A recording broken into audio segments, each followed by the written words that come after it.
Japan Journal with Mal Adams, the Internet's #1 English language weekly online cybercast from Japan.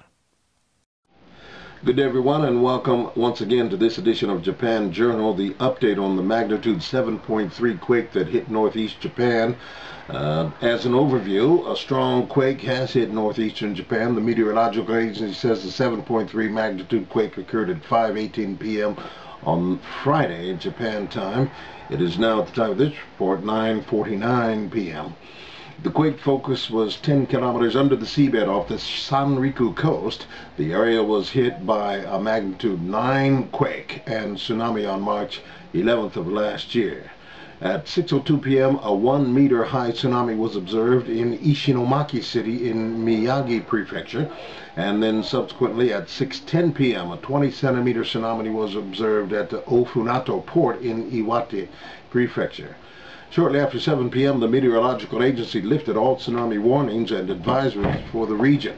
The quake had an intensity of 5- on the Japanese scale of 0 to 7 in parts of Aomori, Iwate, Miyagi, Ibaraki, and Tochigi prefectures.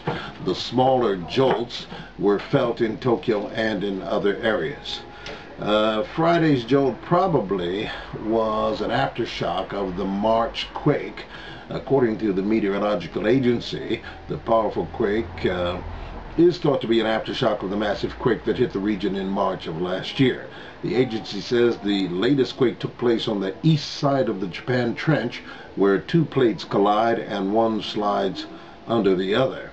As to a question raised by my dear friend and beloved sister Maxanne as to the effect that the quake had on the nuclear power plants, the quake, in short, did not affect those plants, Maxanne. The agency reports that the nuclear power plant operators in areas hit by Friday's quake say they have received no reports of danger at their facilities. Tohoku Electric Power Company says all 3 of the reactors at its Onagawa plant in Miyagi Prefecture were offline before this quake took place.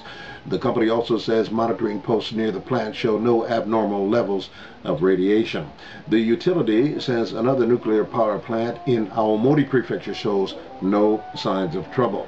Tokyo Electric Power Company says the quake did not affect its Fukushima Daiichi and Fukushima Daini nuclear plants, the site of the Fukushima tragic earthquake last year. Fukushima Daiichi was severely damaged by the March 2011 quake and tsunami.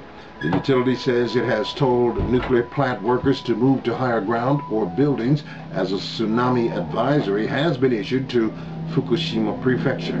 The company says radiation levels near the plants have not changed. As for what the experts are saying about this quake, it is determined that the jolt is a normal fault type quake. A Japanese expert says the powerful quake that occurred off northeastern Japan on Friday is thought to have been triggered when the inside of the Pacific plate was pulled apart as a result of the massive quake in March of last year in that same region. University of Tokyo Emeritus Professor Katsuyuki Abe says this type of earthquake is known as a normal fault type quake, and he says it occurs when the Pacific plate sinks under the continental tectonic plate. Professor Abe says the latest quake had a big risk of triggering a tsunami, although he added that precautions need to be kept in place until warnings or advisories are lifted, as they have since been since the time of this initial report, some 2 hours after the initial shake.